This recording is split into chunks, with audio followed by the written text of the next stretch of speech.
Friends, কি খবৰ সকলোৱে? আশা কৰোঁ সকলো ভালে আছে। মোৰ বৰ্তমান ভাল। আজি লৈ আহিছোঁ আপোনালোকলৈ মানে যোনটো আমাৰ কাষলতি তলৰ মানে হাতৰ শ্বেপটো, এই শ্বেপটো কেনেধৰণে আপোনালোকে পাৰফেক্ট ফিটিঙত কাটিব মানে ব্লাউজটো লৈ। এইটো ব্লাউজ দেখিছেনে? এইটো মই এতিয়া বেক চাইডটো মানে চিলাই লৈছোঁ আৰু ইয়াৰ যোনটো মানে কাষলতি তলৰ মানে চাইডটো, এই চাইডটো লৈ কেনেধৰণে হাতৰ শ্বেপটো কাটিব সেইটো আপোনালোকক মই ধুনীয়াকৈ বুজাই দিম।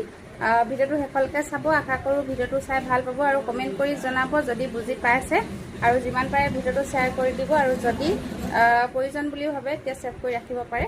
আহক তেন্তে চাওঁ। এতিয়া এই হাতৰ শ্বেপটো মই আপোনালোকক দেখাবৰ কাৰণে কাটি ৰাখিছোঁ। এইটো চাব। এতিয়া মই জুখি দেখাম আপোনালোকক ভালদৰে।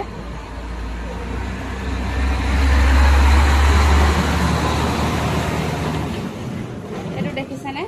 ইয়াৰ পৰা আমি যদি এনেদৰে জুখি আনো লাহে লাহে কৰি, এইটো ধুনীয়াকৈ একদম ফিনিচিং হৈছে লাষ্ট পইণ্টলৈকে। এইটো পইণ্ট আপোনালোকে ইমানডোখৰ কাটি ৰাখিব যোনটো এক্সট্ৰা বেছিকৈ ওলায়। আৰু এতিয়া হাতৰ মানে ব্লাউজৰ যোনটো কাষলতি তলৰ অংশ, এই অংশটোলৈ কেনেধৰণে আপোনালোকে হাতৰ শ্বেপটো কাটিব এতিয়া চাব ভালদৰে।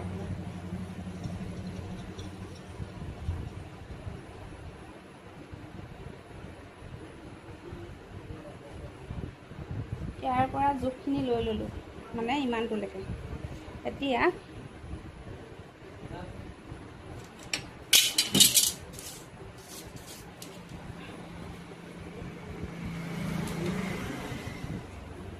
ওপৰৰ যোনটো আপোনালোকে এই অংশটো অকণমান ৰাউণ্ড শ্বেপটো দিব। ৰাউণ্ড শ্বেপটো দি